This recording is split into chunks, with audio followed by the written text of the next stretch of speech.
Sa isang dorm na tila bagay walang ibang tao, si Edna ay nakaramdam ng kakaibang katahimikan na bumabalot sa paligid. Isang paalala sa pinto ang nagbabala na huwag titingin sa likod kapag may aninong nakita. Ngunit hindi niya alam ang panganib na nagkukubli sa likod ng babalang iyon.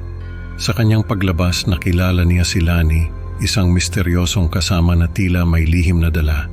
Habang sila'y naglalakad, isang nakakatakot na pangyayari ang nagbukas ng katotohanan sa likod ng dorm na ito, na mag-iiwan ng takot sa puso ni Edna at ng kanyang mga tagapakinig. Hello po, ako po si Edna, sana po ay mapili niyo ang kwento ko. Nung college ako, sa isang dorm ako tumira. Malapit lang ito sa school namin. Sobrang lapit na pwedeng-pwede kang maglakad papunta sa school. Nung una akong tumira doon, parang may napansin ako nakakaiba. Parang ang tahimik ng lugar. Wala man lang mga batang naglalaro, mga asong tumatahol, o kahit man lang mga sasakyan na dumadaan.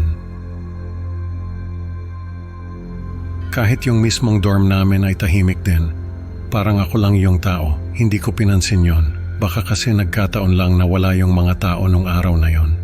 Pero habang tumatagal ako doon, ay napapansin ko na parang ako lang talaga yung tao sa buong dorm. Minsan ay lumalabas ako sa kwarto ko pero wala akong nakikitang ibang tao. Hindi ko alam kung bakit, pero natatakot ako na lumabas ng dorm at maglibot sa paligid.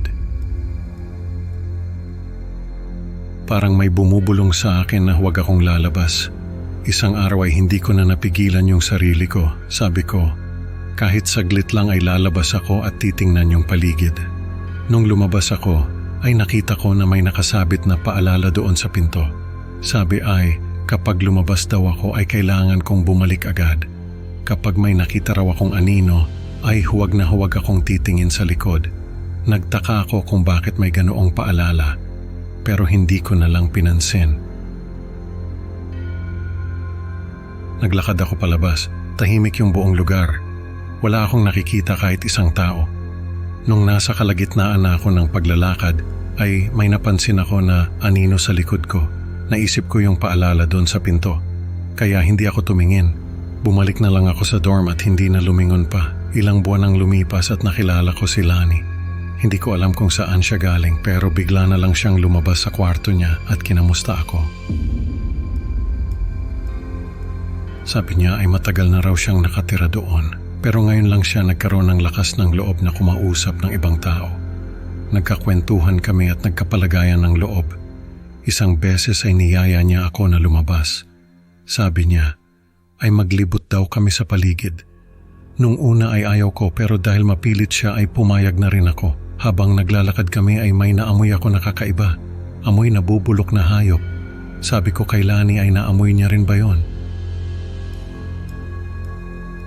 Sabi niya ay hindi raw. Nagtaka ako pero hindi ko na lang pinansin. Maya-maya ay nakarinig ako ng boses. Parang may tumatawag sa pangalan ko. Lumingon ako at nakita ko na si Lani ay nasa likod ko. Tinanong ko siya kung anong ginagawa niya sa likod ko pero hindi siya sumagot. Nung oras na yon ay natakot ako. Tumakbo ako pabalik sa dorm at iniwan ko si Lani. Pagdating ko sa dorm ay nakita ko si Lani na nakatayo sa may pinto. Tinanong niya ako kung bakit ako tumakbo. Sabi ko ay may nakita akong kamukha niya. Nagulat siya at sabi niya ay bumalik na raw ako sa loob ng kwarto ko. Nung mga sumunod na araw ay parang naging tahimik si Lani. Hindi ko alam kung bakit pero parang may bumabagabag sa kanya. Kinausap ko siya pero sabi niya ay wala raw yon. Isang beses ay niyaya niya ako na lumabas ulit. Sabi niya ay may papakita raw siya sa akin. Nung una ay ayaw ko pero dahil mapilit siya ay pumayag na rin ako. Habang naglalakad kami ay naamoy ko ulit yung amoy ng nabubulok na hayop. Sabi ko kay Lani pero hindi na naman daw niya naamoy. Maya-maya ay nakita ko na may nakatayo sa harap namin. Hindi ko alam kung tao ba yon o hayop. Basta ang alam ko ay nakakatakot yung itsura niya. Nakatingin siya sa amin ni Lani. Nakita ko na si Lani ay nagsimulang tumakbo pabalik sa dorm. Ginaya ko siya at tumakbo rin ako. Nung malapit na kami sa dorm ay bigla siyang nadapa. Tumingin ako sa kanya at nakita ko na may mga kamay na humihila sa kanya. Sumigaw ako at tumakbo pa rin. Pagdating ko sa dorm ay hinintay ko si Lani, pero hindi na siya nakabalik. Nung mga sumunod na araw ay hindi na ako lumabas ng dorm. Takot na takot ako. Hindi ko alam kung ano ba yung nakita namin ni Lani. Hindi ko rin alam kung ano ang nangyari sa kanya.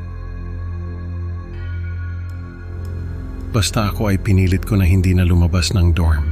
Kahit na wala na si Lani ay parang naririnig ko pa rin yung boses niya na tumatawag sa akin. Pero hindi ko siya pinapansin. Alam ko na hindi siya yon. Ilang buwan ang lumipas at nagkaroon ako ng pagkakataon na makalabas doon. Sabi ko sa sarili ko ay hindi na ako babalik pa sa dorm na yon. Sa kwento ni Edna, natutunan natin na may mga babala na hindi dapat binabalewala, lalo na kung may kinalaman ito sa kaligtasan. Maraming salamat sa pakikinig, mga ka-creepy. Huwag kalimutang mag-like at subscribe para sa mas marami pang nakakatakot na kwento. Excited na akong makita kayo sa susunod na upload. Tandaan, sa dilim ng gabi, huwag kalimutang mag-iingat sa mga aninong sumusunod.